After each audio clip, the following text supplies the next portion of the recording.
13,000 tons is a lot of force. People always talk about an airplane crashing into a building. And in 1944 or 45, a plane did crash into the Empire State Building. But the largest aircraft flying today, at least commercially, the 747, fully loaded, is on the order of 300 tons. So if you think about a 300-ton element crashing into a building that's been designed to carry 13,000 tons, you can see that an aircraft crashing into the World Trade Center would probably not do anything to the major building. It could affect localized structural elements, could knock out a column, and there could be some damage. But as far as a plane knocking a building over of that type, that would not happen. So it was the fuel. It was the fire. Were you involved with the NIST investigation? Yeah, I was on the oversight committee. I was in all the meetings. Okay, because as far as I know, the FEMA report contradicts the NIST report. Like where FEMA has it where they held together and pulled the core, NIST has it where they separated. The FEMA report was done by ASCE, American Society of Civil Engineers. Mm-hmm. They only had $1 million. They didn't have enough money to do the right job. And in my opinion, it was a whitewash. Right, and then NIST did it after, and they got like $16 million or something. $16 million. And they came to the opposite NIST conclusion. did everything they needed to do that they could do. There's still always going to be some conjecture.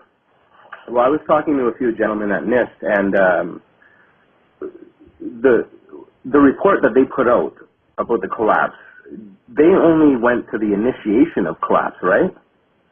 They didn't account for total global collapse of the whole buildings, both buildings turning to dust within 10 seconds? That's generally what you do when you're doing failure analysis of structures. Once it initiates and starts coming down, there's really no point in carrying it any further. The floor system in the World Trade Center was never used before on a tall building and will never ever be used again. It was open web bar joists. It was the same thing you'd see in a high school gymnasium or a Walmart or a Lowe's or a big box retail. And they're almost impossible to fireproof because you can't get the fireproofing to stick. Right. But in addition, the building was so light that the dynamic studies done back in the early 60s showed that the building would have been unoccupiable. Well, that's what I don't understand, too, is like if you go back to early footage of the Trade Center and early interviews, they were the strongest steel structures mankind had ever known. They were like a triumph for engineering. And all of a sudden now, it seems like people are saying that they were just these light, almost like made of balsa wood or something. The people who designed it and the Port Authority in their public relations and publicity said what you just said. But in fact, in plain English, the buildings were a piece of shit. Really? They were horrible. They were horrible buildings. They used a open wet bar joist, which has 1-inch diagonals. It's like a high school gym roof. Mm-hmm. You can't spray them. And it would never have been allowed if the Port Authority had to comply with the New York City Building Department. They didn't have to. They were immune. But like all the people that were designing it, that's what they would expect to see under those circumstances. Like it turned out the way that they thought it would happen when designing it. They designed a building that was cheap, flimsy, and essentially a piece of crap. It's a horrible building. Yeah. And anybody that died in it should be suing everybody. But everybody's whitewashed it. The FEMA whitewashed it. ASCE whitewashed it. Nobody wants to tell the truth about the fact that the building was just a bad building. I'm pretty opinionated about it, but again, if you're alluding to the conspiracy theory, I'm really not interested in continuing this conversation. So from what he said right there, his only argument for what happened is that the buildings were just not built the way we were told they were built.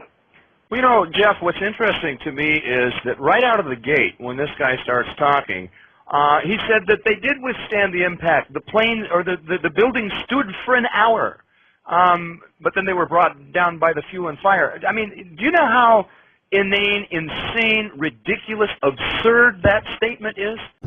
They didn't have the mathematical models in the computers to model a fire as a result of the fuel in a 707. I was asked in 1986 what would happen if a plane flew into the Trade Center, and I said it would not knock the building down from the pure physics of the mass hitting the building.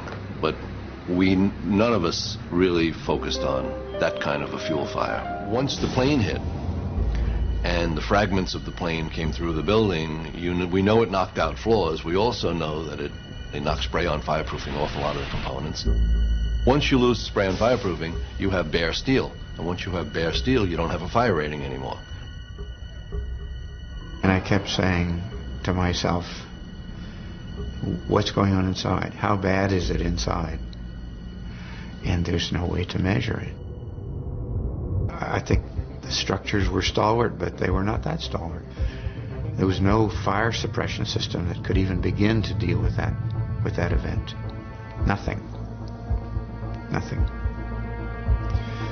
So I didn't know whether they would fall or not fall.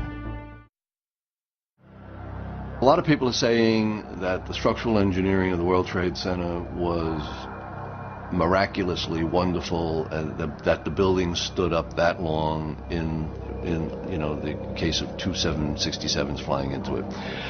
I would tend to think that they were not as successful as they could have been.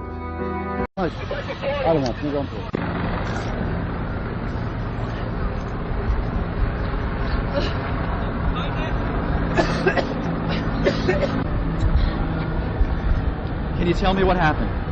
What'd you see? I saw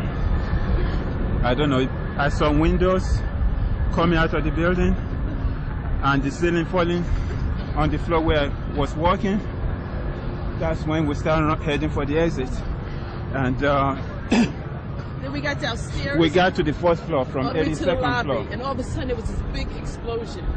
I don't know if everything went just like what you just seen. That's what we went through before we came out of the building. Then when we get out the building, then another smoke cloud came. Better go through that smoke cloud again. Mom, I just want you to know I'm all right. I don't know what else to tell you. We came from the 82nd floor, and I don't know what it was. I don't know. I hope to God you're okay. That's all I can say. I don't know what.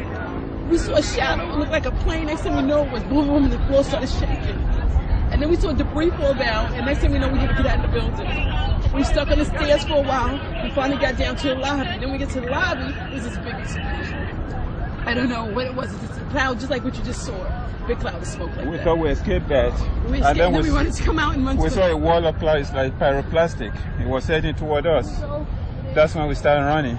I thought we'd be able to outrun it, but we couldn't. It was pitch black. It was like a comet just hit the earth.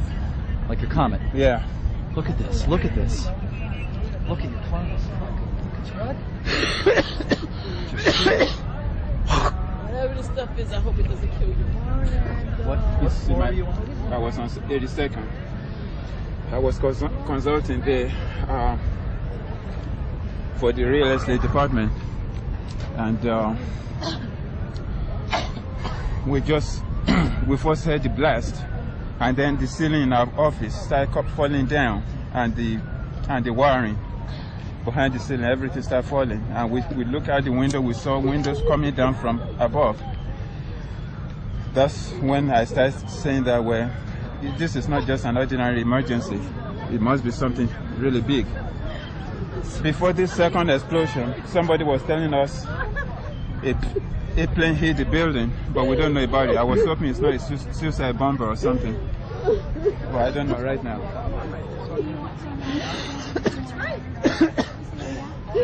Daphne, don't give up now. Come on, don't give up. I'm just tired. I'm tired. 3 hours all this can happen. 3 hours. I don't know if I was going to live or die within 3 hours. So I just thank God I am alive. So I can say. I hope my coworkers are too. It was about like 9:30. I guess that's when the call started. Then I guess I didn't answer the phone until the last time she called, which was, I think it was like 9:51 or something to that. It was towards almost close to 10 o'clock by that time. And then that's when I get the phone call from her, and I actually had a chance to speak with her. And I'm waking up out of a sleep, and she just saying, "Babe, listen." And I'm like, "I'm listening." And she said, "My plane has been hijacked." And I said, "Stop playing," because I'm just waking up. You thinking that but she ain't never, she said, "I've never played with you like that." She said, "Listen to me. And I heard the fear in her voice. I heard the fear. I heard the desperation in her voice to get out what she had to say. And she said, "My plane has been hijacked. I don't know what's going on. I don't know what's going to happen. But, all I know is this, I love you." And she said, "I love you. Tell my boys I love them. I don't know if I'm going to see you guys again." And I'm like, at this point, my heart is like beating. I'm like, am I dreaming? Am I sleeping? I didn't know whether I was still dreaming or what. I didn't know whether it was real or what. But I'm listening. So at that point, I stopped. I said, "Okay, well, let's pray." So we prayed. And then she told me that, she said, "Well, we're getting ready to go to the cockpit." And I'm like, I'm trying to figure out what she's saying. I hear people in the background screaming, and I hear some bamming. And she said, "Okay, it's getting ready to happen. It's getting ready to happen." And then we got disconnected. And then that was the last time I spoke to her. Then once the phone got disconnected, then I sat up in the bed, because I did all this laying down. I sat up in the bed it was like I just woke up. I'm like, was that a real call? So I looked at the caller ID and noticed that it was a call, and it was from her cell phone. And I'm like, okay, wait a minute. How can she call me from on the plane from a cell phone? Because cell phones don't work on the plane. That's what I'm thinking.